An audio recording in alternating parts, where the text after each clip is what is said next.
შვედეთი პროევროპული აქციების მონაწილეთა მიმართ ძალადობაზე პასუხისმგებელი პირებისთვის სანქციების დაწესებას მხარს უჭერს. ამის შესახებ შვედეთის საგარეო საქმეთა მინისტრმა მარია მალმერ სტენერგარდმა ქვეყნის პარლამენტში საქართველოს შესახებ გამართული დებატების დროს განაცხადა. მან ქართული ოცნების ანტიდემოკრატიული ნაბიჯები მიმოიხილა და ევროკავშირისგან საპასუხო ზომების აუცილებლობაზე ისაუბრა.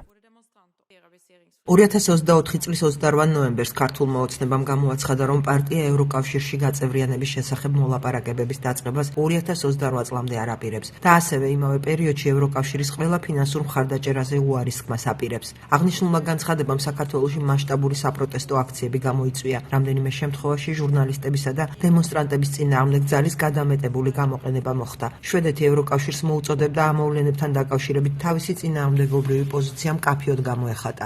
საქართველოს საკითხი ბოლოს 16 დეკემბერს ბრიუსელში საგარეო საქმეთა მინისტრების შეხვედრაზე იქნა განხილული. იქ ხაზგასმით აღნიშნა, რომ შვედეთი მხარს უჭერს იმ პირების წინააღმდეგ სანქციების დაწესებას, რომლებიც დემონსტრანტების წინააღმდეგ ძალადობაზე არიან პასუხისმგებელი. ასევე ხაზი გაუსვის საქართველოსთვის განკუთვნილი ევროკავშირის საფინანსების გაყინული ფონდიდან საქართველოს სამოქალაქო საზოგადოებისთვის თანხების გადანაწილების მნიშვნელობას. ასევე ევროკომისიის მიერ დიპლომატიური პასპორტების მფლობელებისთვის ვიზო მიმოსვლის შეჩერების შესაძლებლობის შესახებ დამატებითი ანალიზი მოვითხოვე, რადგან ეს მნიშვნელოვანი გზავნილი იქნება, რომ არ შეიძლება ევროკავშირთან მჭიდრო ურთიერთობების უპირატესობით ისარგებლო, როცა აღებულ ვალდებულებებს არ იცავ. მივესალმები იმ ფაქტს, რომ კომისია ასეთი წინადადებით გამოვიდა.